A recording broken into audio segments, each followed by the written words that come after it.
It is time for the mic drop. I'm going to end each show by going deep on one topic affecting our community in hopes we can all learn a little more.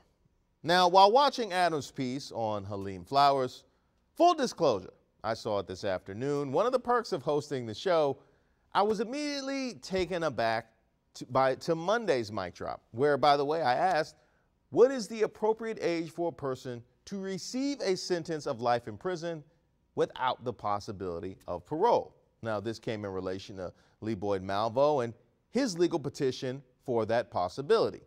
You can check out that mic drop, by the way, on our WSA9 website if you haven't already seen it. Now, the point of it was, what is the purpose of prison? Is it retribution, rehabilitation, or both? And is lifetime imprisonment for a child ever warranted, or can they be, in fact, remade? And then we met Halim, a man whose childhood played out in the middle of chaos, the murder capital of the United States. An academically gifted drug dealer whose father was wrapped in addiction. The child of a home broken by crack, raised in an environment akin to a war zone. Is it any wonder he ends up in prison at 17? Tried as an adult and given 2 life sentences for aiding and abetting a murder, even though he didn't commit the crime. The system should have destroyed him. And part of me wonders if that wasn't the plan. But with a spirit soothed by the quiet storm on WHUR, he remade himself.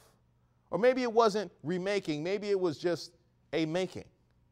Either way, he found himself through literature, art, and music. He found himself through education and in mentoring others. He wrote poetry and published 11 books. Yes, 11 from behind bars. He even created his own publishing company.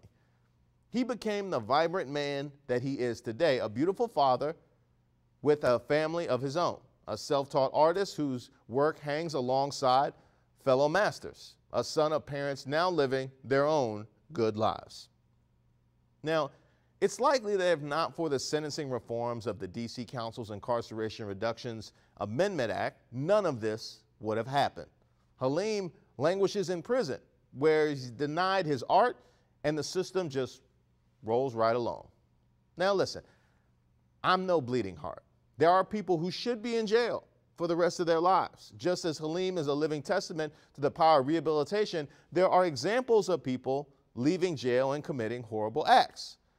But as Brian Stevenson, lawyer, author, law professor, and founder of the Equal Justice Initiative says, each of us is more than the worst thing we've ever done. That means me, you, even a 17-year-old convict.